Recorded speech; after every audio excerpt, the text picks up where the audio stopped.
영혼을 구원하는 일은 기도 없이는 분명히 주어지지 않습니다. 또 하나는 새로운 생명을 얻거나 낳거나, 지금 또 오늘 또 좋은 소식이 또 들려졌잖아요. 믿음으로 품으랬더니 육신으로 품었어요. 그래서 축하할 일이죠 뭐. 근데 믿음으로 품어서 여기 오나, 나아서 여기를 오나. 예. 그래서 저 가정은 이제 전도 한 명은 했어요 지금. 아무튼 그렇게 생명을 우리가 얻는 일은 우리의 힘으로 되지 않아요 사실은. 하나님께서 생명의 주인이시니까 하나님이 주셔야 될 것이고, 우리가 대신자를 놓고 기도하지만 하나님께서 그 영혼에게, 우리에게 주셨던 것처럼 선물을 주셔서, 처음에 올 때는 믿음까지는 아니더라도 올 마음을 주셔서 그래야 함께 할 수 있을 것이고, 그죠? 그렇게 함께 왔을 때 또 그 가운데서 얼마나 이 기회를 잘 잡아서 생명의 길을 걷게 될런지 우리는 알 수 없지만, 그 일을 이루시는 일에 하나님은 우리의 기도를 사용하시고 우리의 찾아감을 사용하시고 우리의 전파함을 사용하신다라고 하는 것이지요. 두 주간 저녁 감사기도회 추수감사절을 앞두고 매년 하던 그 두 주간 기도회인데, 이번에는 태신자를 영혼에 대한 감사를 함께 더불어서 하게 될 것입니다. 하나님께서 우리 죄 많은 우리 인간을 용서하시기 위해서 내리신 결정이 있잖아요. 아주 참으로 충격적인 결정이었습니다. 우리는 감히 상상도 하지 못할 걱정. 왜냐하면 하나님께서 당시 가장 극악한 형벌이었던 십자가를 통해서 우리의 죄를 대속하는 구원 사역을 계획하셨기 때문에 그렇습니다. 제가 예전에 말씀 전할 때 그랬어요. 예수님이 이 땅에 오실 때부터 예수님의 발걸음 어디를 향한다고 그랬어요? 십자가를 향한다고 그랬어요. 왜냐하면 그분이 이 땅에 오신 목적이거든요. 그분이 이 땅에 오셔서 뭐 가르치기도 하고 고치기도 하고, 이건 전부 다 어찌 보면 우리에게 예수님을 따라가는 제자의 삶이 무엇인가 본을 보이시기 위해서 하신 것이고, 예수님의 이 땅에 오신 진정한 목적은 십자가였습니다. 그러니까 하나님은 예수님을 이 땅에 육신을 입고 하나님 이 땅에 내려오실 때 이미 이 십자가에 던져질 그 존재로 태어나셨다 이 말이죠. 그래서 이 계획은 우리가 지금 이렇게 들어도 참 말도 안 되지 않습니까? 그래도 오늘 생긴 아이 처음 알았는데 그 아이를 비유들 건 아니고 우리가 이 땅에 왔는데 누군가를 위해서 죽기 위해서 내가 이 땅에 보내졌다라고 하면은 주위도 기분 나쁠 것 같고, 그래도 아들내미가 제일 시험 들어도 우리 집에 있을 거니까 너는 죽기 위해서 하나님 이 땅에 보내셨어. 다른 사람 하나 살리려고, 하나라고 하기는 그렇지만, 그러면은 오 할렐루야, 오 하나님 땡큐, 예 잘 죽겠습니다 뭐 이러실 거예요? 그럴 거면 태어나게 하지를 마시든가 뭐 이런 뭐 한탄이 섞이지 않겠습니까? 그래서 그 당시 우리가 그 당시로 돌아가 보면 바리새인이나 제사장들뿐만 아니라 그 사람들도 사람들인데 사실은 정말 놀란 존재들이 있어요. 어떤 존재일까요? 하나님의 계획을 모르고 있는 존재가 우리 인간뿐만 아니라 사탄도 몰랐거든요.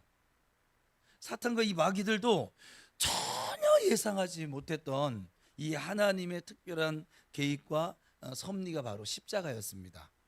그래서 지금도 우리 주위에 있는 많은 사람들이 예수님의 이 십자가 대속의 이 진리를 이렇게 영접하게 되어지면 죄 사함을 받게 되어지고 구원에 이르며 하나님의 자녀답게 살다가 천국에 들어갈 수 있다는 그런 이 진리를 여전히 받아들이지 않습니다. 여기 계신 분들은 정말 똑똑하신 분들이세요. 이걸 받아들였으니까. 그 이유는 왜 그들이 받아들이지 못할까요? 이 내용이 너무나 충격적이에요. 사실은 우리 그 일반 이성으로 생각해 볼 때는 충격적이고 동시에 아주 비이성적이기 때문에 그래요. 그렇잖아요? 그냥 십자가만 믿으면 된대. 구원받는 게 내 평생의 모든 죄값이 십자가만 믿으면 된대. 돈 한 푼 뭐 들이지도 않아도 되고 어떤 뭐 고행을 쌓지 않아도 되는 것이고 십자가만 바라보면 된대. 십자가에 달리신 예수님만 믿으면 된대. 이렇게 값싼 구원 이야기 아니야 이거? 지금 실제로 제가 전도 나가 보면 이런 말을 하는 사람이 있어요. 물론 그들이 말이 제가 어느 정도는 이해가 돼요. 너무 값이 싸서, 아니 값이 안 들어가서 믿기만 하면 되니까, 마음으로 입술로 시인하기만 하면 되잖아요. 이 쉬운 거를 제가 경험이 있다고 했잖아요. 제가 그 모교에서 막 열정이 이제 막 타올랐을 때 우리 그 같이 놀던 친구들 있잖아요. 그 같이 놀던 친구들한테 가가지고선 제가 어느 한 날은 이제 맨 처음에는 친구를 끊었었는데 전도할 목적으로 다시 만났는데 그 친구한테 했어요. 야, 저 뭐야, 아버지 예수님을 믿습니다. 그거 한번 따라해봐. 나 따라하면 내가 너 죄송해요. 이제 비유를 드는 거예요. 실제로 내가 그렇게 말을 했는지, 해가 뭘 사준다고 했는데 내가 술 사줄게 했을까요? 못했을까요? 이걸 못하더라고요. 그래서 이걸 못해서 내가 너무, 나는 진짜 그냥 하도 교회에서 우리 모교의 목사님은 전도를 안 하면 사람이 아니었거든요. 정말 그랬어요. 그리고 가족 중에 예수 안 믿는 사람을 둔 가족이 교회 나온 사람은 죄인이었어요. 여러분들 지금 좋은 목사님 만난 거라니까요. 근데 저희 가족 중에 저희 형님들이 아직 예수를 안 믿었고요. 그래서 이 총동원 전도주일이 되면 교회 가는 게 발걸음이 이게요. 하나님은 좋은데 저 목사님이 너무 무서워요. 진짜 좀 세셨어요. 막 그냥 말을 직설적으로 하시고, 그 피해를 여기 이육 집사님도 이렇게 또 이름이 나오네. 아니, 근데 어쨌거나 그렇게 해가지고 나 신용이라도 해야겠다. 근데 내가 전도할 친구가 내 친구밖에 없잖아요. 다른 사람은 내가 모르는 걸 뭐 어떻게 하겠습니까? 그 친구한테 가가지고서는 그래도 저 전도 폭발 훈련 받은 게 있으니까는 가가지고 저 따라 한번 영접 기도를 어설프게 신용시킨 거죠. 근데 이게 예수님을 믿습니다가 예수님을 믿습니다 8글자거든요. 근데 이거를 못해요. 그래가지고 너무 신기했어요. 제가 당황을 했어요. 난 당연히 할 줄 알아서 이미 지갑에 이제 사줄 그거 가지고 갔는데 이걸 못하니까 또 사주면 안 되잖아요. 약속은 약속인데 내가 지가 뭐가 이쁘다고. 그래서 좀 강도를 낮췄어요. 그냥 하나님 아버지 해봐. 했을 것 같아요? 못했을 것 같아요? 그 아버지 소리를 못하는 거예요. 뭐라 그러냐면 삐뚤면, 왜 하나님이 내 아버지냐? 내 아버지 여기 살아계신데? 그 사람들의 그 이성으로는 이게 이해가 안 되고, 이게 그래서 성령을 받은 우리가 로마서 8장에 가면 아빠 아버지라 부르게 되었느니라 이렇게 했잖아요. 하나님을 아버지라고 부르는 것도 굉장히 어렵습니다. 저는 그때 너무 당황을 했어요. 하나님 아버지 6글자를 하면 술이 생기는데 예수님을 믿습니다 8글자를 그냥 내가 나중에 그래서 이걸 설득하냐. 저도 고집이, 그때는 아직 기질이 살아있으니까 네가 이기나 내가 이기나 한번 해보자. 그러고서는 야, 예수님을 믿어 8글자 하는 게 그게 그렇게 힘드냐? 야, 안 믿어도 나 같으면 하겠다. 그리고 술 먹겠다. 막 이런 식으로 내가 접근했던 것 같아요. 정확한 기억은 아닌데 약간 그런 유였었어요. 야, 하나님 아버지 그 6글자 그냥 네가 아버지란다고 아버지시겠냐? 막 이러면서 제가 그걸 했는데 안 하니까 또 내가 고집이 발동된 거죠. 그때까지 해도 기질이 막 살아 있으니까 이게 뭐라고 이거를 못하냐, 등신처럼. 그 등신 얘기도 나왔어요. 막 너 바보냐? 그러니까는 되게, 그리고 교회 와서 돌아와서 기도를 하는데 하나님 그걸 떠오르게 하는 그 장면을, 네가 지금 나에게 하나님 아버지 예수님을 믿습니다 하는 건 너의 이성, 너의 잘남, 너의 지식, 너의 똑똑함이 아니라 내가 너에게 준 선물이야. 네가 가진 것이 아니라 내가 준 거야. 다른 이들은 가지고 싶어도 가질 수가 없어. 그리고 우린 그렇게 부름을 받고 선택을 받은 사람들이라는 거예요. 감사하지 않습니까? 제가요 그때 그 이후부터는 무조건 아빠였어요. 그냥 하나님을 아빠라고 부를 수 있는 이 권세가, 우리 김종환 집사님 그랬구나. 하나님의 자녀된 권세에서 목사님, 우리 교인들은 설교도 막 명령해요. 하나님의 자녀된 권세에 대해서 성도들이 잘 모르는 것 같아요. 본인이 몰라서 얘기한 건지 모르겠는데 하나님 자녀된 권세에 대해서 한번 나중에 설교 좀 해주세요. 그래서 하나님의 자녀된 첫 번째 권세, 자녀된 권세니까 하나님을 아빠라고 부를 수 있다는 거예요. 우리는 돈도 안 들어. 이 엄청난 권세가 주어진 것에 제가 감사하기를 시작했단 말이죠. 하긴 그전엔 제가 하나님을 아빠라고 부른 적이 없으니까.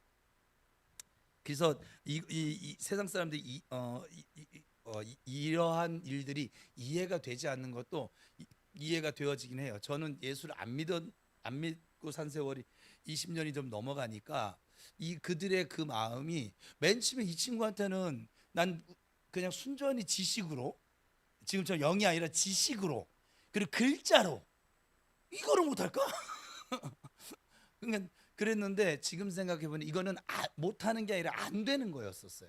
안 나와지는 거예요. 이 안에 성령이 계시지 않으니까, 예수의 영이 있지 않으니까, 자녀가 아니니까.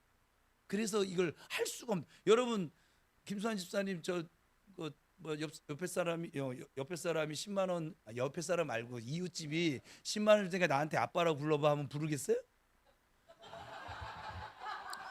그래도 김동춘 집사님이 이 자리에 안 계시기 때문에 다행인 거예요. 예. 저렇게 그렇죠. 10만 원이면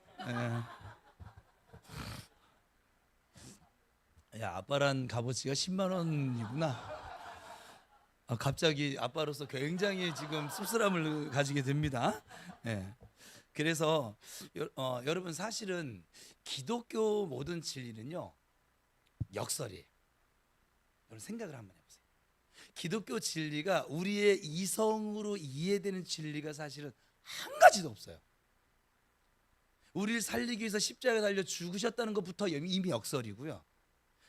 오른뺨 때리면 왼뺨 돌려대라고 하는 것도 역설이고, 겉옷을 뺏어갔는데 붙잡고 싸우고 이게 왜 데리고 가져 이래야 되는데 속옷까지 벗어주라는 것도 역설이고, 오리를 같이 갔더니 심리를 같이 가겠다고 하는 것도 역설인 것이고, 이 세상 이성으로 볼 때 그렇지 않습니까? 저 가난하고 소외된 자들과 함께 하라고. 우리 이성은 어때요? 힘 있고 권세 있고 돈 있고 빽 있고 그런 사람들 옆에 가야 내가 이득이 되지 않습니까? 가난하고 소외되고 억눌린 자들과 같이 하면 우리 이성으로 생각하면 손해 나지 않을까요? 주머니에서 뭐라도 하나 더 나가지 않을까요? 여러분, 기독교 이 모든, 예수님이 나를 따라오너라, 자기 직업 팽개치고 가정 팽개치고 아버지 장래도 다 팽개치고 예수님 따르고, 이게 진리입니까? 이게 이성으로 생각할 때 이게 진리가 될 수 있을까요? 불효막심한 놈이지. 그렇지 않을까요? 성경의 모든 것들이 근데 또 죽었다 3일 만에 부활했대요. 역설이죠. 우리 이성으로는 부활이 있을 수가 없는데. 그렇지 않을까요? 그러니까 여러분들은 전부 다 이 예수 믿는 사람들 다 저 이성이 아주 강한 사람들이 볼 땐 다 바보예요. 일주일 동안 매일 피곤해서 주일날 이성으로 보면 쉬어야지. 이렇게 갑자기 추워졌으면 빨리빨리 집에 들어가가지고는 따뜻한 방에서 이렇게 씻고 쉬어야지. 여기 와서 뭐 하는 거예요 지금?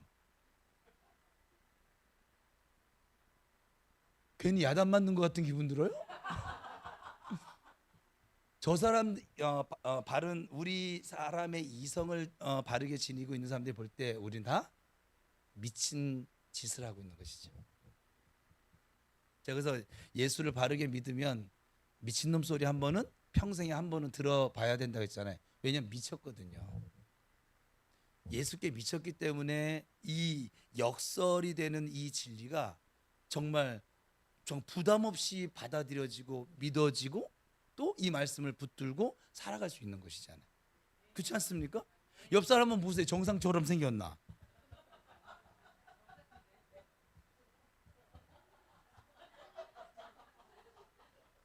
제가 앞에서 보니까 지극히 정상적이지는 않아요. 그래서 여러분, 가만히 생각해 보면요, 이 기독교 진리는요, 성경의 진리는 세상에서 말하고 추구하는 것들과는 전혀 다릅니다. 그리고 오히려 좀 더 나가 보면 반대인 것이 훨씬 많습니다. 말도 되지 않습니다. 자기의 모든 생활 기반 다 떠나서 갈 바를 알지 못한 채로 떠나래. 거기서 떠났어. 이것부터가 이상하잖아요. 여러분들은 지금 예수 믿는데도 그렇게 하라 해도 못할 건데, 그죠? 성경에 나오는 뭐 다니엘은 정상입니까? 나 같으면 그냥 그 예루살렘 창가 향하지 않고 다른 방향 향하고 그냥 기도 한번 되든지, 아니면 기도를 그 사람들이 뭐 이렇게 보는 그 시각들이 있을 거 아니야. 막 지들은 잠 안 자나? 좀 지혜롭게, 지금 현대 성도들이 이렇게 생각하거든요. 좀 지혜롭게 십자가 밟으면 살려준대. 우리 저 공산당 그 내려왔을 때, 그러면 밟고 나가서 주님은 회개하면 받아주시는데 회개하면 될 거 아니요. 거기서 죽으면은 교회가 없어지는데. 그때 신사참배 동의를 한 목사님들 다 이런 논리였었거든요. 나는 이게 우리가 생각하는 이 기독교 진리가, 여러분이 지금 믿고 있는 진리가 자꾸 이성적인 말이 아니라 그냥 진리인 건데, 자꾸 이성으로 믿으려고 하니까 믿어져요, 안 믿어져요? 안 믿어지니까는 순종해요, 안 순종해요? 순종 안 하는. 여러분들이 순종 못하는 이유예요. 여러분들, 여러분 안에 동의가 이루어지면 여러분 할 줄 알아요. 그렇지 않습니까? 그렇게도 생기셨어요. 그러니까 우리들의 수많은 이 죄악들을 대신해서 대속의 죽이심을 당하신 이 예수님의 목숨값은 도대체 과연 얼마일까? 제가 우리의 가치를 예수님짜리라고 제가 설교한 적이 있는데, 그 가격을 사실 예상하는 것 자체가 불경일 수도 있겠지요. 십자가의 은혜는 단순히 믿으라고 해서 믿어지는 것이 아니라 믿어지도록 선택을 받고 부르심을 받고 인도함을 받는 사람들에게만 믿어지는 진리입니다. 즉 일방적이고 불가항력적인 은혜이고 축복이며, 그저 평생에 이 십자가에 달리신 예수님 이 한 분만으로 감사할 수밖에 없어요. 그 어떤 사람들도 하지 못하는 일을 지금 우리가 해내고 있는 거예요.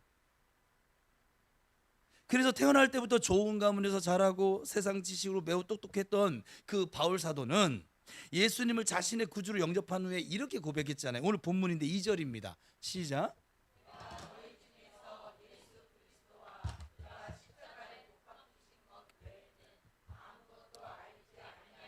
작정하였습니다. 우리가 그냥 성경 그냥 읽잖아요. 사도 바울이 어떤 심정으로 이런 고백을 했을까요? 이게 최고의 가치였거든요. 십자가에 달리신 예수 외에 더 나에게 가치 있는 것이 없어진 거예요. 우리가 만약에 100억의 가치 되는 어떤 물건을 봤어요. 근데 1000만 원짜리 때문에 막 얘 두고서는 막 그냥 막 이렇게 하고 막 이럴 것 같으세요, 여러분? 아니지 않을까요? 예수님의 가치를 정말 깨달은 사람은 저렇게 고백할 수 있어요. 자신의 나머지 삶은 오직 예수, 더욱 예수, 결국은 예수, 그리고 절대 예수님으로 만족하고 충족하며 살아갈 것을 작정, 즉 결단한 것이죠. 그리고 자신의 그 작정을 일평생 실천하는데 결코 타협이 없었던 인물이 또 바울이기도 했습니다. 어제 우리 조명한 이제 어제 그래도 우리 교회에서 가장 비싼 강사였었어요. 그러니까 밥을 울고 먹어야지, 그죠? 근데 그 중에 하나가 뭐였어요? 예수님 한 분만으로는 만족할 수 없을까? 난 뭐가 그렇게 부족할까? 이런 질문이 던져졌었잖아요.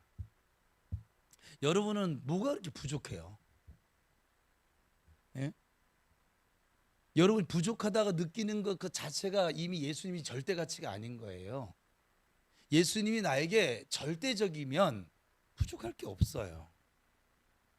이미 내게 주어진 것만으로도 얼마든지 감사할 수 있어요. 아니 감사해야만 합니다.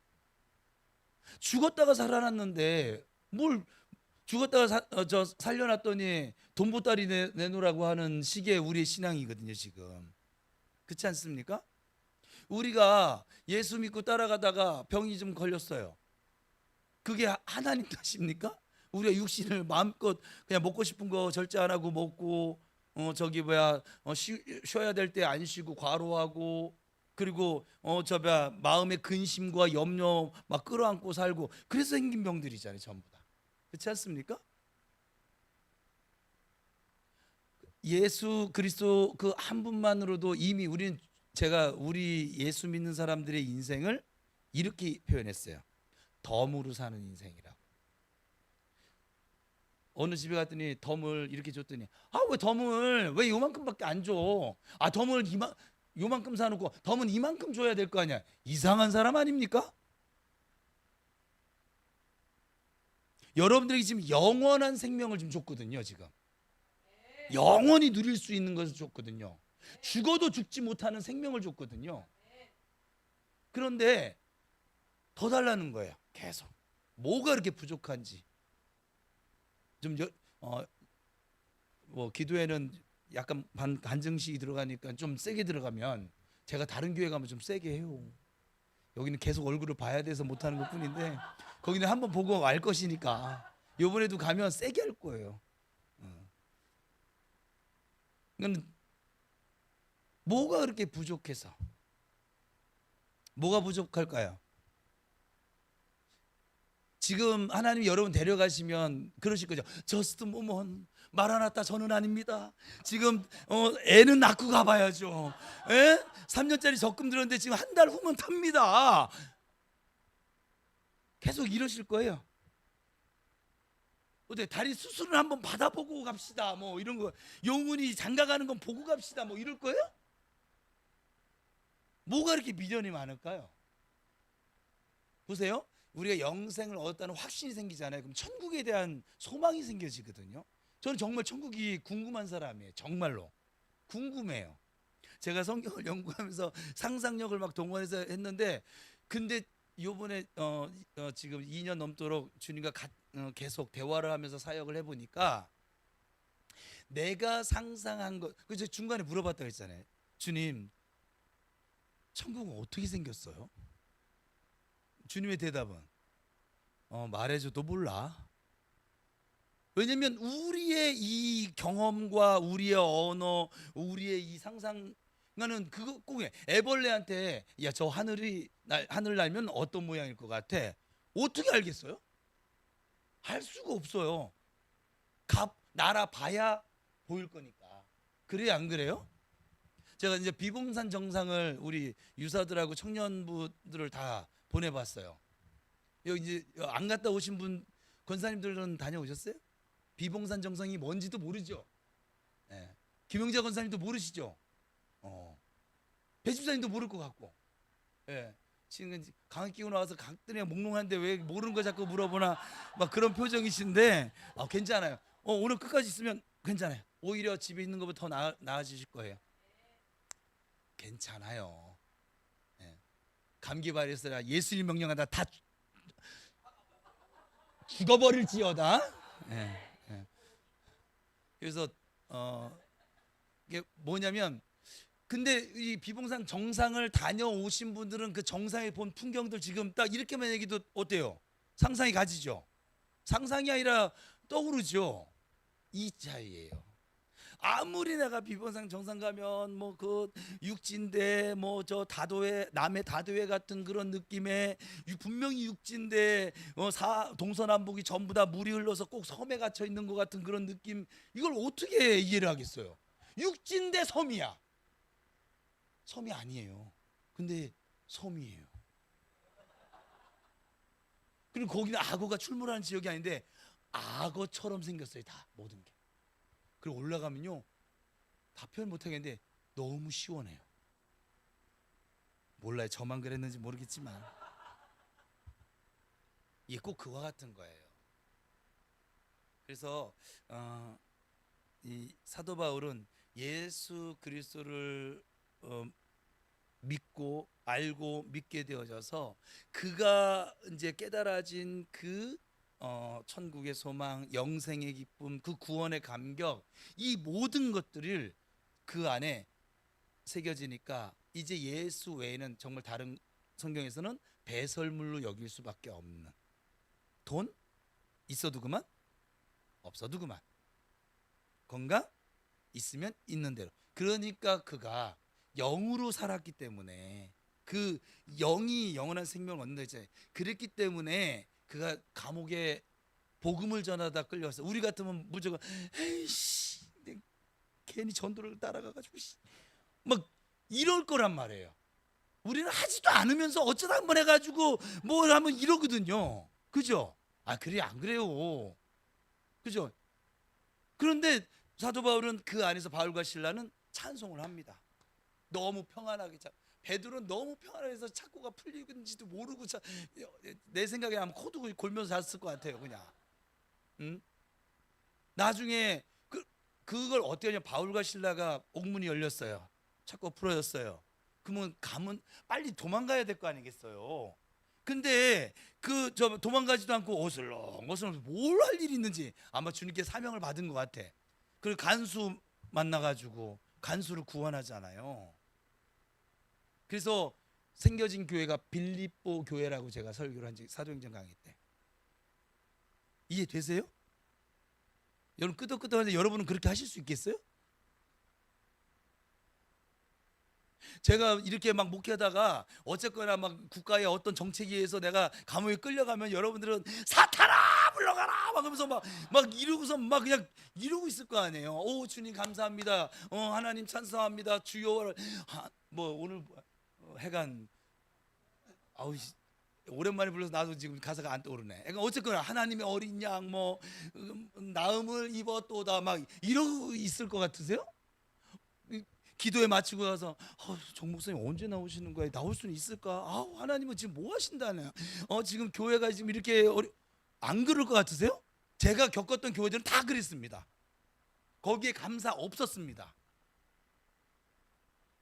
그게 이게 오직 예수를 십자가에 달리신 예수가 내 인생의 최고의 가치라고 여겼기 때문에 저 고백이 나오는 거예요. 우리가 볼 때는 너무 좋은 고백이야. 근데 저렇게는 못 살겠어. 제가 또 이러니까 이렇게 가시는구나. 저기 뭐야 부천의 전도사 시절이에요. 우리 집사람 눈에 눈물 나게 한 교회인데, 왜냐면 청년들하고 너무 놀고 다니니까 집을 잘 안 들어가니까 뭐 에? 외박은 아닌데 외박이긴 하죠. 어쩔 때는. 왜냐면 그 청년들 그 가운데 그 같이 논 애들 중에 청년 회장이 됐더니 공대생이.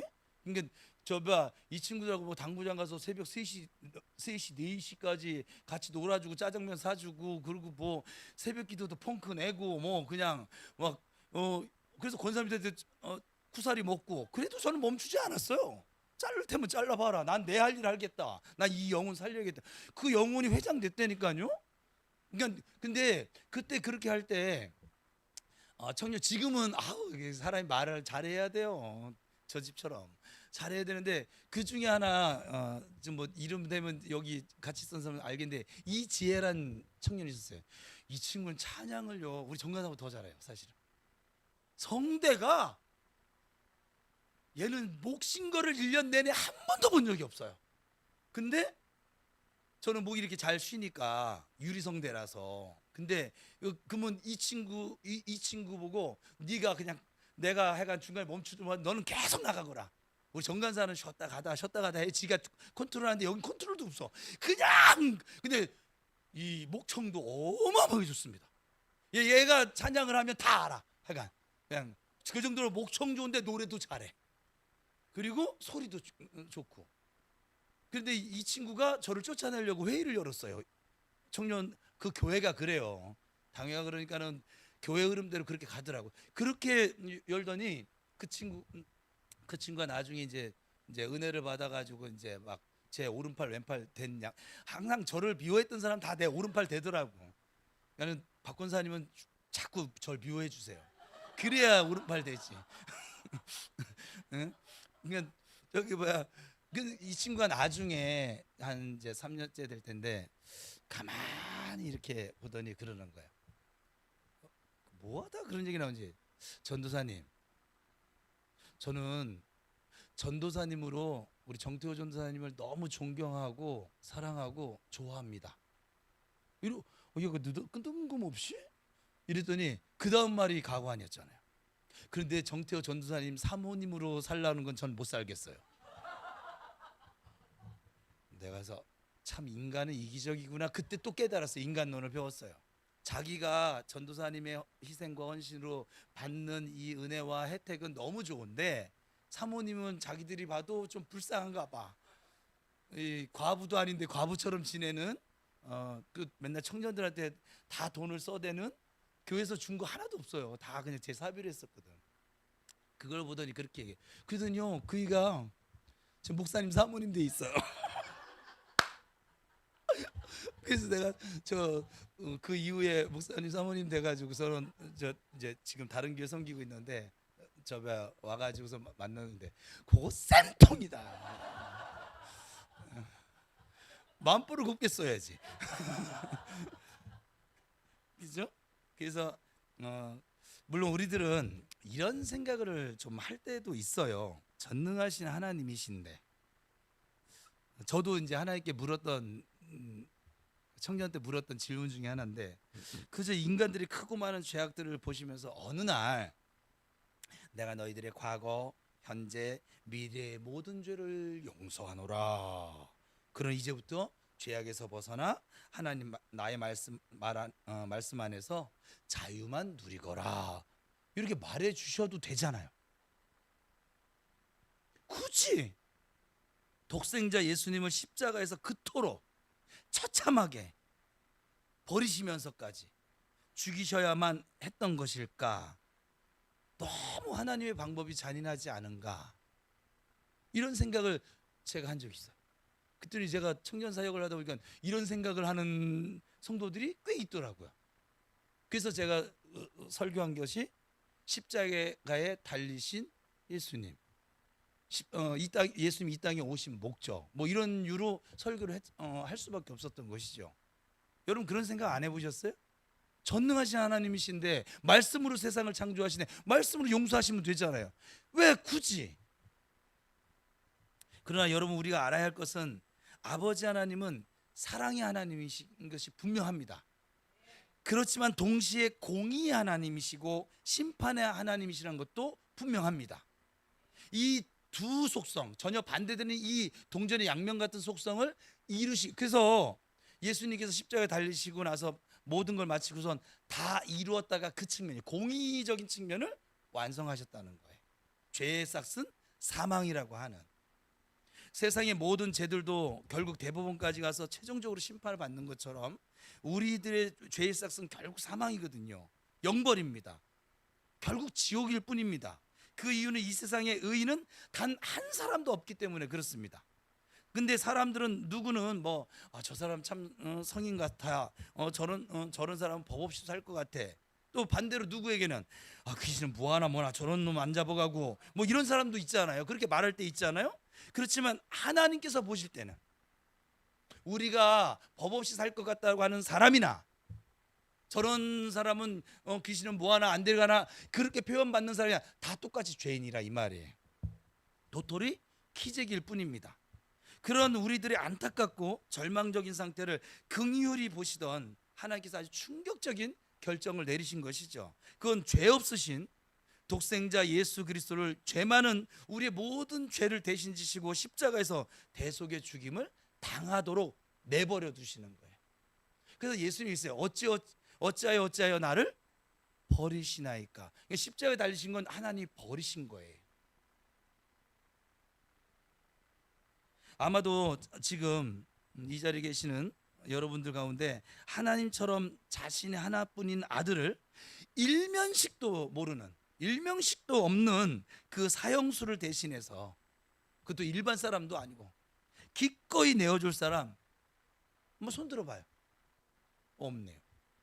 그죠? 있을 수가 없죠. 저도 못해요. 제가 이렇게 지금 예를 들어도 저도 못할 일이라 이 말이에요. 아니 결단코 한 명도 없을 것입니다.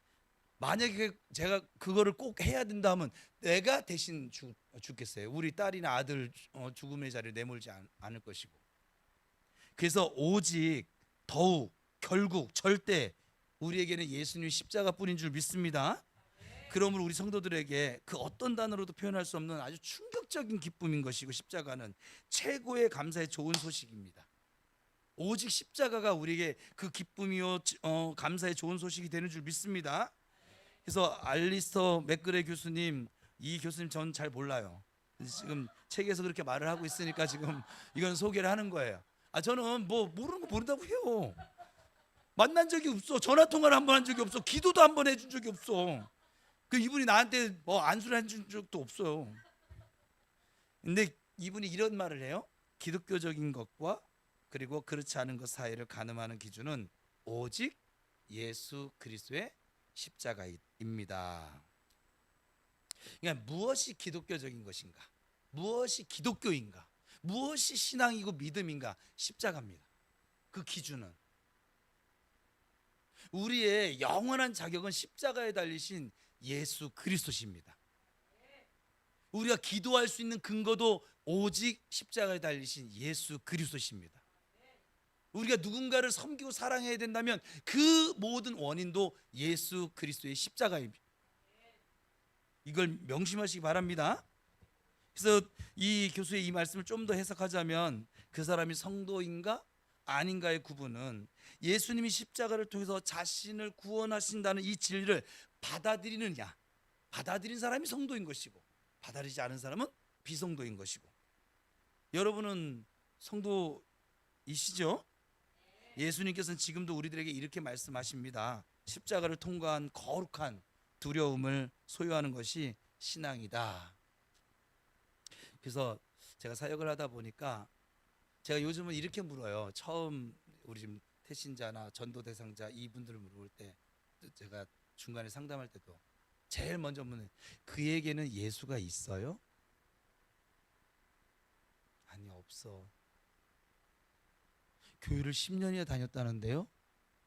없어. 카톨릭을 지금 20년째 다니고 있다는데요? 없어. 예수가 없대요. 교회 문턱만 계속 밟고 예수가 없대요. 그건 우리가 겉으로 볼 때는 다 신앙인이잖아요. 근데 주님은 우리 영을 보신다 그랬잖아요. 우리 몸이 여기 와 있는 것보다도 주님은 지금 여러분 몸이 여기 와 있는 걸 보는 것이 아니라 여러분의 영이 여기 와 있는 걸 보는 거예요. 지금 주님은 우리 마음을 보시는 거거든요. 아이고 배 집사야, 박권사한테 못 간다고 전화할 때 못 올 줄 알았더니 여기 와서 앉아 있구나, 잘했다, 뭐 이런 것이죠. 뭐 예를 들자면, 그러니까 이게 우리가 영으로 우리의 생명을 생각해 보면, 우리가 지금 하고 있는 많은 일들이 굳이 이성적이지 않아도, 그렇다고 막 비이성으로 살라는 얘기는 아닙니다. 근데 굳이 막 이성적으로 자꾸 접근을 하려고 하니까는 이해가 되지 않는 것이고, 그 이성적으로 접근하려니까 순종이 되지 않는 것이고, 이성적으로 접근하려니까 기도도 안 되는 것이고. 근데 여러분이 영이고 내 안에 예수의 생명이 들어와 있어서 지금 이 안에 이미 신령한 성령과 함께 모든 것이 지금 내 배에서 생수의 강이 흘러넘치는 난 하나님의 자녀라고 하는 이 진리를 여러분들이 받아들이기만 하면 여러분 지금보다 훨씬 더 많은 것이 열려질걸요?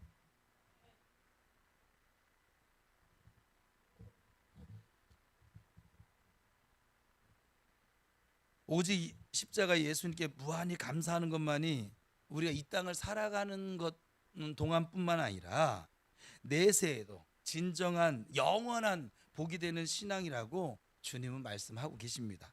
마태복음 10장 28절이 같이 읽어봅시다. 몸은 죽여도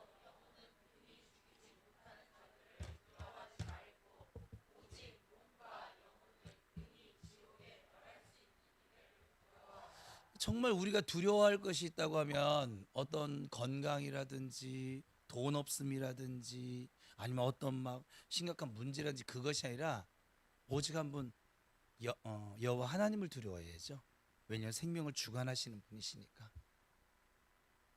사도 바울은 일평생 오직 예수님과 그의 십자가만 자랑하고 감사하기로 작정하였다. 자, 옆 사람하고 축복합시다. 우리 나는 일평생 예수님의 사람으로 살기로 작정합니다. 시작.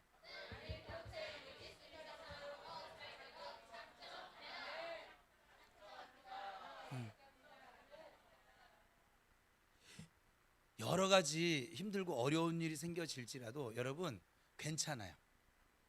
주일 한번 빠져도 빠지는 얘기 아니에요. 빠져도 괜찮아요. 그런데 여러분이 하나님의 자녀로서 예수의 사람으로 살아가는 건 결코 포기하지 마시기를 축복합니다. 이제는 내 목숨을 사도바울 이거를 풀면 이제는 내 목숨을 걸고 고백합니다. 그것은 다시 예수님을 알기 전의 상태로, 믿음 없는 상태로 되돌아가지 않을 것입니다 라고 결심하는 모양이거든요. 마치 개가 토하였던 것을 다시 먹는 것 같은 그런 삶을 더 이상 살지 않겠습니다 라고 하는 결심과 실천을 고백하는 게 작정하다예요. 여러분 자신에게서 나 작정해, 나 믿음의 사람으로 살 거야, 작정해. 우리 교회는 나 광야로 돌아가지 않을 거야, 시작. 나는 가나안 백성으로 살 거야. 예. 가나안 백성이 광야 가면요 비참해집니다. 평안 하나도 누릴 수 없고요. 그리고 자기 자신을 너무나도 한탄하며 살게 될 것이란 말이에요.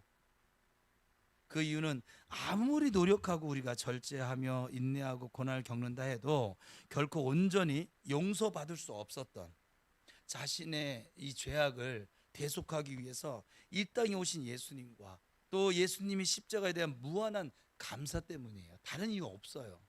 예수님을 믿었더니 돈을 잘 벌었어요, 건강해졌어요, 이런 이유가 아니라고. 그런 이유면 여러분 보세요. 건강 잃으면 그 사람이 감사가 없어져요. 돈이 없어지면 감사가 없어져요. 그러니까 현세적인 거잖아요. 벌써 이미 영원한 것이 아니잖아요. 동시에 부활하셔서 지금 성령으로 우리와 함께 임마누엘 동행해 주시는 예수님을 향한 무한한 찬양하려는 그 마음 때문에 우리가 감사가 나오는 것이죠. 그런 감사와 찬양은 마치 쌍둥이처럼 함께 동시에 그리고 자연스럽게 우리 안에서 일어나는 그 하나님을 향한 경건함의 표현입니다. 제가 계속 예배를 얘기하는데 이 예배는 이 모든 감사와 찬양을 어울러서 최고의 가치로 드리는 것이 우리 인간이 할 수 있는 최고의 가치가 뭐냐면 표현이며 응답이 뭐냐면 예배입니다. 그래서 예배 목숨 걸라고요. 물론 이 영혼 구원의 은혜에 대한 깊은 감사는 내가 하나님과 성경 앞에서 얼마나 큰 죄인인지를 깨달은 사람에게만 임하는 감사일 거예요. 왜 우리 믿음이 요만큼이면 여러분이 죄값을 요만큼 책정해놨어요. 그러니까 탕감을 받았어. 얼만큼 받았어요? 요만큼 받았으니까 요만큼 감사한 거예요. 근데 내 죄가 말로 형용할 수 없고 도저히 몸부림쳐도 이건 없어질 수 없는 죄야. 이 죄악의 가치가 크면 클수록 하나님이 우리에게 주신 선물인 이 믿음의 은혜, 이 은혜의 가치는 그만큼 커집니다. 그래서 제가 이런 표현을 썼어요. 우리의 인생의 절대 절망의 자리에 앉아보지 않은 사람은 예수님을 절대 소망으로 두고 살아갈 수가 없어요. 성경에서 이걸 뭐냐면 죄가 더한 곳에 은혜가 더한다고요. 이 원리가 이래요. 원리가 100만 원의 탕감을 받은 사람이 100억의 빚을 탕감받은 사람, 그 탕감해 준 사람에 대한 고마움이 크게 어떨 것 같아요? 같을까요? 100만 원 내가 좀 생기면 갚을게, 이런 마음이 있을 거야. 아마 저도 그럴 것 같아. 100억은 내가 벌어서 갚을 수 있는 게 아니야. 그래서 평생을 생명의 은인처럼 고마워하며 살 거라, 이 말이라. 감사하며. 그래요, 안 그래요, 여러분? 그러니까 예수님이 이 말로 형용할 수 없는 죄를 어찌할 수 없는, 몸부림쳐도 안 되고 기도해도 안 되고 금식해도 안 되고 안 되는 이것을 탕감해 주셨다는 이 화제의 은총을 겪은 사람이 예수님께 온전히 예배하고 감사할 수 있다. 그냥 교회를 그냥 교회 한번 나가볼까, 이 사람의 신앙은 딱 그만큼인 거야. 아주 얕은 물가. 저는 그러니까 오늘도 고백했지만 저는 목사가 될 수 있는 사람이 아니었다니까요. 요번에 부흥회 가서는 아예 그냥 더 우리 자식들을 이제 떼어놓고 저만 갈까 봐요. 그래 내가 맘 놓고 이게 뭘 하는데 걸려요 막. 그래도 자식들이 앞에 있으니까. 우리 교회에서도 맘 놓고 못 하는 거예요. 계속 얼굴 봐야 되잖아. 거기는 이제 한번 보고 그냥 땡 하고 올 거니까 다시 불러도 안 갈 거거든요 그냥. 그래서 맘 놓고 그냥 하고 오는 건데 그냥 지들이 내 각오 알면 뭐 어떨 건데. 그렇지 않아요? 뭐 나하고 살 것도 아니고. 근데 여러분들 저하고 이 땅에 사는 동안 살아야 되니까. 그래서 그런데 저는 목사가 될 만한 내 인생에 목사라는 생각을 아예 해본 적이 없으니까. 교회 다니는 생각도 해본 적이 없이 살았던 사람이니까. 근데 지금 어느 날 와서 보니까 이렇게 목사가 되어져 있잖아요. 그 과정에 여러분들 말로 형용할 수 없는, 제가 여러분한테 간간히 소개한 거는 아주 일부의 일부. 내가 여러분한테 내가 겪은 걸 다 얘기하자 여러분 교회에 안 나올 거예요. 교회가 정말 더러워서. 그리고 목사들을 상대 안 할 거예요. 아, 목사들 진짜 더럽구나. 내가 목사님들 좋아한댔어요, 싫어한댔어요? 왜 싫어할까요? 너무 뒤어서요. 너무 뒤어서. 그 덧대는 게 뭐냐면 언행일치가 안 돼서. 강대상에서 설교한 대로만, 제가 맨날 목사님들 보면 그냥 저분은 강대상에 있을 때가 제일 아름답다. 그냥 안 내려왔으면 좋겠다. 그냥 저기 이불 싸들고 올라가서 저기서 자고 씻고 그냥 저기서 밥 먹고. 강대상만 내려오면 아주 괴물로 변하시는 분들이 너무 많으니까. 왜냐하면 이 육적인 기질을 훈련을 받지 못해서. 그래서 제가 목사님들하고 교제를 잘 안 해요. 착한 목사님들하고만 교제하잖아요. 그래서 그 이유예요. 내가 상처받기 싫어서. 그냥 다 못하는 거예요. 여러분들 시험 들까봐. 또 앞으로 우리 교회 교육자들이 오게 될 건데 그 교육자들 볼 때 여러분 또 그 선입견을 가지고 볼까봐. 저도 그게 지금은 이제 좀 덜해졌는데 선입견을 가지고 목사들을 대하게 되더라고요. 이게 저분은 어떨까 삶이. 저분의 가정은, 자녀들은. 제가 다른 교회 가면 뭐 본다 그랬어요? 저 그 교회 뭐 예배 그거 아니에요. 성가대. 그러니까 목사님과 늘 제일 많이 만나는 사람들. 그러니까 여러분들 어디 가가지고 막 승질 피고 막 그러면 저 아주 쓰레기 되는 거예요. 왜냐 그 교회 성도들은 목사 닮아가거든요. 제가 이렇게 가끔가다 강함이 나타나는 건 우리 모교회 목사님이 그냥 불도저였다니까. 막 부목사님들 막 조인트 까고 막 약간 밤 10시 전에 퇴근하면 아주 그냥 막 야단치시고 아주 강한 군대였었어요. 지금 저는 그분하고 정반대의 목회를 하고 있어요. 지금 하나님 은혜 주셔서. 근데 그랬더니 그 교회는 맨날 싸워요. 김권사가 있구나. 아유, 죄송합니다. 전권사, 마권사. 그러니까 난 권사님들이 제일 무서워요. 교회에서. 장로님들도 안 무서워. 권사님들이 무서워요. 제가 섬겼던 교회들은 다 교회 문제가 생기면 다 권사님들 입에서 다 나와. 그냥 이게 막 한국교회 권사님들 대단하십니다. 목사를 쥐락펴락하고 교회를 엎었다 쥐었다 하고, 결국은 뭐 장로님 안수집사파가 싸우긴 하지만 그 모든 불신은 다 권사파에서 나옵니다. 그냥. 그러니까 막 그랬었어요. 기도 2시간 막 불러 주여 하고 기도에 딱 맞추고 나가서 막 권사 그러지 말랬지. 고춧가루 더 하라고. 진짜 정말 저는 막 그래서 교회에서 질려서 제가 시험 들어가지고 그때 지치고 상한 찬양을 줬던 거니까요. 교회가 가기 싫어졌어요. 교회가 천국 같은 것이 아니라 지옥 같은 곳 같았고 어쩔 때 보면. 그래서 다 못하는데 아무튼 이 하나님의 이 죄에 대해서 깊이, 그때 아마 시험 들어서 넘어졌더라면 또 오늘 제가 못 만났겠죠. 저는 오늘 못 만날 기회가 참으로 많았습니다. 성질이 지랄 맞아가지고. 여러분 여기 앉아 계신 분들 다 거룩한 척 하는데 내 인생에 왜 이렇게 고되고 훈련이 많고 연단이 길까? 성질이 지랄 맞아서 그래요. 제가 다른 교회 가면 제가 이렇게 설교를 한다고요. 우리 교인들한테는 계속 봐야 되니까 당신이 지랄 맞지는 않아. 적당하게 지랄 맞아요, 그냥. 보세요, 야곱이 자기 기질이 너무 세니까 그렇게 돌고 하잖아요. 이삭처럼 빼앗으면 그래 너 가져, 이런 사람 그렇게 많이 안 돌아요. 욕심이 많고 나여가 강하고 이런 사람들이 훈련이 센 거예요. 제 얘기 하는 거예요 지금. 저도 지금 훈련의 세월이 한 30년 가까이 걸린 거. 내가 조금 더 세요. 지금 이게 다듬어져서 요만큼인 것이고 정말 엄청 셌어요. 목사님하고도 싸움에 잘 안 져요. 싸움 얘기 그만해야겠다.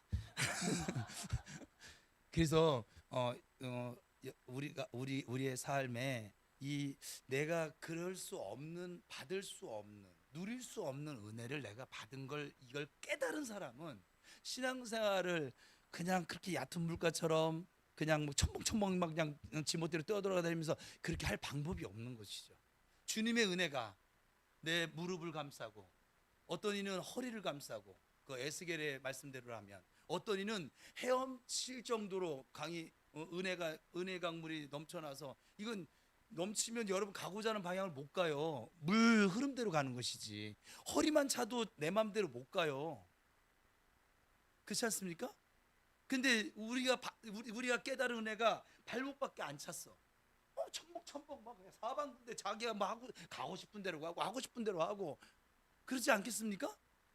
그 차이가 있다고요.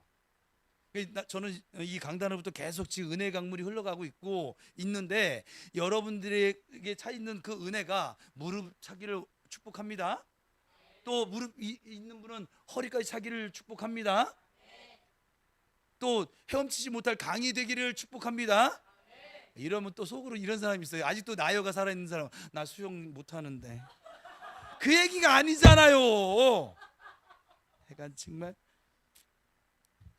그래서 이 구원의 은혜에 대한 깊은 감사는 내가 하나님과 성경 앞에서 얼마나 큰 죄인인지를 깨달은 사람에게만 임하는 감사일 것이고, 감격일 것이고, 그리고 감동이 될 것입니다. 그런 성도들은 어느 날 이 세상 떠날 때 가족 또 혹은 후배들에게 이렇게 고백할걸요. 주 안에 죽는 자들은 복이 있어 하심에 성령이 이르시되 그러하다 그들이 수고를 그치고 쉬리니 이는 그들이 행한 일이 따름이랴. 이게 제가 장례식장 가면은 주로 사용하는 본문인데, 일평생 흔들지 않는 믿음의 초석은 오직 바른 구원관, 또 바른 천국을 소망하는 내세관이 될 것입니다. 우리가 자랑할 것도 감사의 조건도 나의 죄를 사함으로 구원하시기 위해서 십자가에 달리신 나의 구원자 오직 예수 그리스도이신 줄 믿으시기 바랍니다. 우리를 향한 하나님의 은혜와 사랑이 예수 그리스도의 십자가에서 확증되어졌고 이미 그리고 완성되어졌습니다. 그러므로 우리에게 자랑할 것이 있다면, 또 우리가 감사해야 하는 조건이 있다면 오직 예수님의 십자가입니다.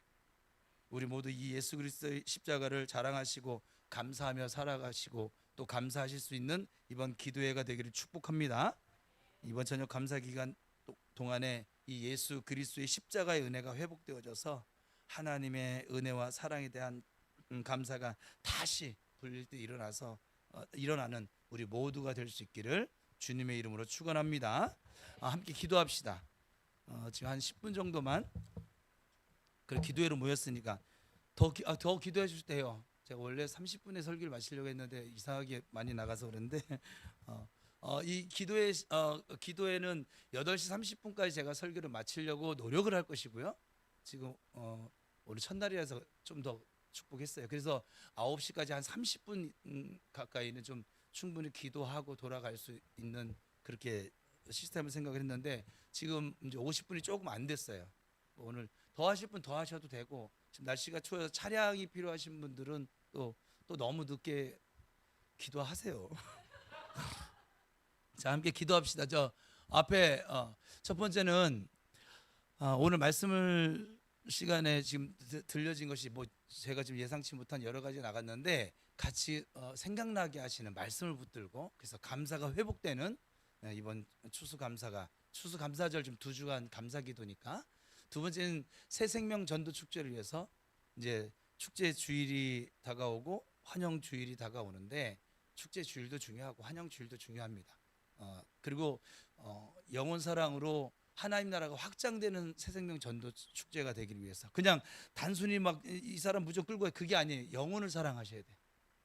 그리고 그래서 그 영혼 사랑하는 마음으로 여러분이 적어낸 태신자의 이름을 불러가면서 같이 기도하시고 또 지금 전도 축제 기간 동안에 교역자들을 위해서 세 분의 목사님들이 계시잖아요. 또 우리 앞에서 교역자와 함께 발맞추고 있는 유사들이 있어요. 여러분들이 알게 모르게 지금 수고하는 분들이 계시는데 이분들을 위해서 같이 기도해 주시고 또 본인이 가지고 온 여러분 가정의 기도 제목도 같이 아뢰는 시간 이렇게 가지도록 하고 그래도 오늘 처음 소식 들었으니까 정은아 집사가 지금 아이 가진 것을 이제 오늘 알게 됐나 본데 자궁 근종이라고 자궁에 이게 혹이 두 개가 있어요. 의사가 지금 매우 조심하랍니다. 의사가 매우 조심하라고 하면 안 올 건데 미쳤어요 지금. 왜냐면 의사 말이 하나님 말씀보다 더 위거든요. 이 대한민국은 지금 그렇죠? 근데 배 집사님 잘한 거예요. 감기가 있는데 왔으니 얼마 좋아. 그죠? 그러니까 이 자궁 근종이 두 개가 있는데 얘가 자란답니다. 아기랑 같이 자란대요. 아기가 커갈수록 얘도 커진대요. 근데 얘가 두 개니까는 지금 뭐 6cm인가 몇 cm인데 뭐 10cm, 20cm. 그러면 애가 더 커질 수가 없대요. 공간이 없으니까. 그러니까 좀 위험한 거죠. 어찌 보면. 제가 전화로 저한테 이렇게 보고를 하는데 다들 그래요. 그래요. 제가 설교했었잖아요. 그래. 의사는 영을 보지 못하니까 그 사진 본대로 그렇게 말을 해줄 수밖에 없는 것이고 우리는 영이니까 하나님께서 너에게 생명을 주셨어. 하나님 지켜주실 거예요. 하나님이 낳게 하실 것이고 또 약간 어떤 일이 나타나도 그건 하나님의 보호하심과 인도하심이야. 이것을 얘기해 줬거든요. 저희 교회 오늘 첫날이니까 기도를 좀 아버지 좀 짧게 할게요. 알아서 하세요. 더 하고 하세요. 그냥. 저는 갈 테니까. 저희 교회 맨 처음에 개척했을 때요. 맨땅에 헤딩해서 일산에 있을 때 청년부 제자가 찾아왔어요. 찾아온 게 아니라 목사님 제가 시간이 되지 않는데 주안역에 살 때였었어요. 좀 신방 좀 와주시면 안 될까요? 그래서 그래? 뭐 개척에서 성도도 없는데 뭐 얼마나 일거리 만들어주고 좋습니까? 갔어요. 사모랑 같이 갔는데 신방을 갔더니 그 이제 차 마시고 오랜만이다 막 거의 한 1년 만이었으니까 그냥 오랜만이다. 왜냐면 저한테 제자 훈련도 잠깐 로마서 받았었거든요. 그러니까 이제 그때 좋았었나 봐요.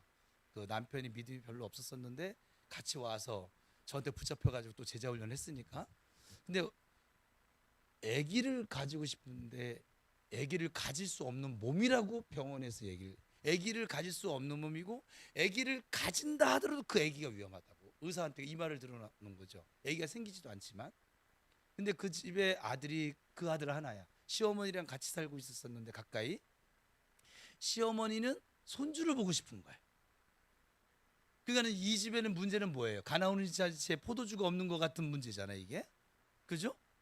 그래서 갔더니 그런데 목사님 여기 개척했다는 소리를 들었는데 잃어버렸던 정태호 목사님 이름을 이제 들었어. 그리고 이제 그래도 교회 생겼다고 기도를 하는데 정태호 목사님 위해서 기도하는데 정태호 목사님한테 안수를 받으면 내가 아기가 생길 것 같다는 믿음이 생겼대요. 왜 그런 믿음이 생겼는지 모르겠어요. 저는 전혀 모르는 사이에 이 일들이 벌어진 거예요. 그래서 와달라고 했던 거예요. 그래서 목사님 기도해 주세요. 그래서 기도하고 왔어요. 기도해달라니까 기도해줘야지 뭐. 그래서 왔는데 그리고 얼마 2주인가 있다가 전화가 왔어요. 계속 기도하는데 벌써요? 나 손만 대면 애 생겨? 동종녀예요? 전화가 왔어요. 목사님, 왜냐면 시어머니가 큰 감리교회를 다니고 있었는데 작은 교회를 가고 싶어 하지 않는 거예요. 거기 계속 다녔었으니까. 그래서 다니고 있었는데 자기가 기도하면 기도할수록 부평 우리 교회를 가고 싶다는 거야. 멀지도 않고 주안역이었으니까 우리 부계역이었었고 오고 싶다는 거예요. 그래서 어머니 때 말씀드렸더니 안 된다고 대번에 막 노발대발하셔서, 그래서 이 집사님이 무슨 배짱인지 자기도 그래요. 제가 무슨 배짱이 드는지 모르겠어요. 그런데 그게 또 박 씨야. 근데 그이가 뭐냐? 저는 박 씨에 대한 아주 좋은 추억이 많아요. 근데 이가 시어머니한테 이렇게 선포를 했대요. 저 정태호 목사님한테 계속 기도받으면 아기가 생길 것 같습니다. 어머니 보내주세요. 시어머니가 조금 세세요. 근데 보내주세요. 그랬더니 이제 시어머니가 이게 기세가 만만치 않으니까, 그래서 근데 아들하고 같이 교회를 다니고는 싶고, 그러니까 아들하고 같이 간다고 하는 것이니까 자기만 간다고 하면은 보내줬겠죠. 근데 같이 간다고 하니까, 그래서 시어머니가 조건을 달았대요.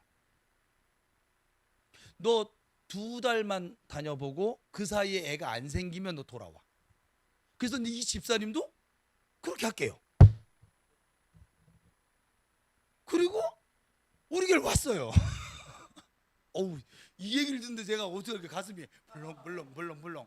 그때 교회 개척한 지 얼마 안 됐을 때예요.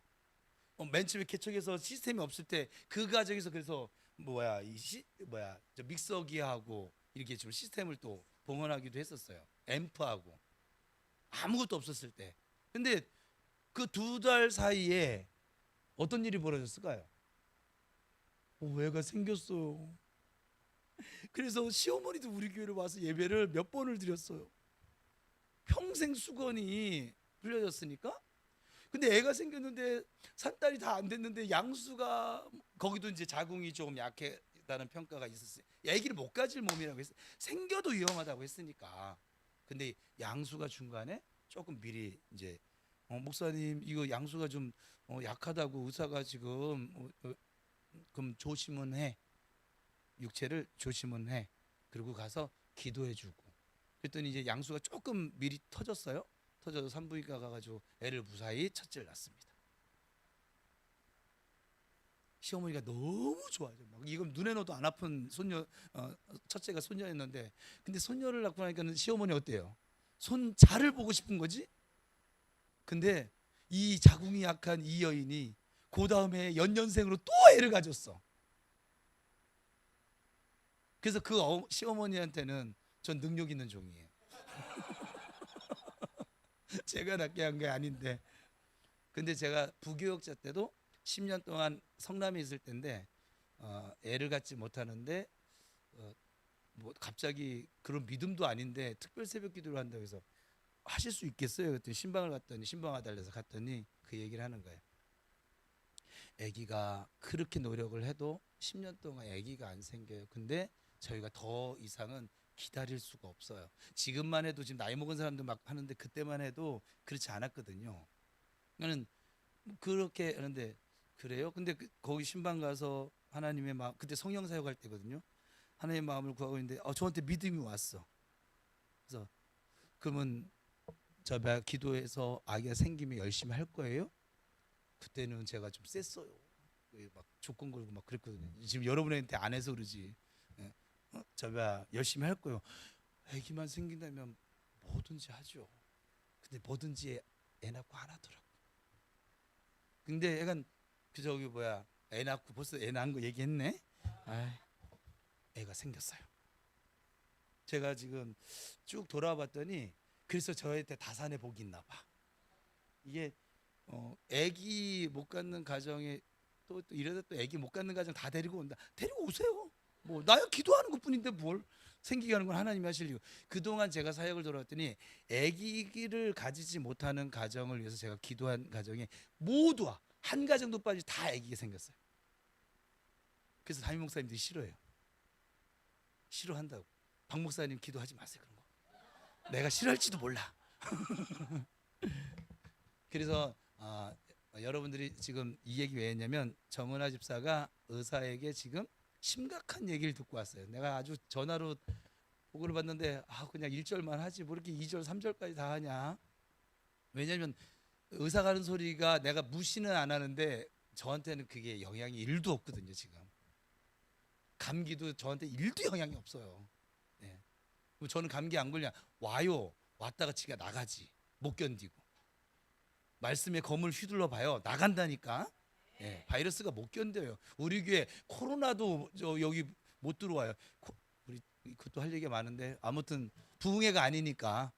다른 교회는요, 제가 8시에 가는데 저보고 8시에 모이거든요. 30분 찬양한대요. 그래서 제가 설교를 그러면 얼마나 하면 될까요? 마음껏 하세요. 2시간 하든 3시간 하든. 그럼 그게 몇 시에 끝난다는 얘기예요, 도대체. 그래서 저도 한번 그 교회 기록 세워보고 오려고요. 한 12시 넘어서 끝내줘 보지 뭐. 그러니까 저 뭐 얘기할 게 너무 많아요. 지금 제가 경험이 너무 많아서. 근데 그렇게 보고를 들었는데 여러분 같이 기도해 주시라고. 그래도 약간 지금 우리 교회 유아실이 없는데 아기가 지금 처음으로 지금 이게 해야 되는데 어쩔나 모르겠어요. 지금 유아실 이전해서 유아실 만들게요. 그냥 그렇게 하면 되지 뭐. 1년 안에 쉽지 않은데. 아니 하나님 때가 아니어서. 저기 뭐야 기도해 주세요. 지금 몸이 지금 이 아기 주머니가 굉장히 지금 좋지 않은 좀 심각한. 그래서 일 다니지 마라, 휴무해라, 뭐 하여간 별의별 욕을 다 했더라고요. 뭐 다니는지 안 다니는지 모르겠지만, 약간 어쨌거나 여러분 같이 오늘 이 소식 들은 첫날이니까 오늘만 기도해 주시고 통성으로는 다른 때는 개인적으로 해주세요. 기도해 주세요. 네. 그래서 우리 말씀 또 새생명 그리고 태신자 교역자들을 위해서 또 여러분 기도 제목 또 정은아 새생명 얻은 소식 들었으니까 우리 교회 가족이니까 같이 기도했으면 좋겠어요. 함께 통성으로 기도하고 제가 오늘은 첫날이니까 축도하고 오늘 마치도록 할게요. 제가 마무리할 때까지 좀 같이 기도합시다.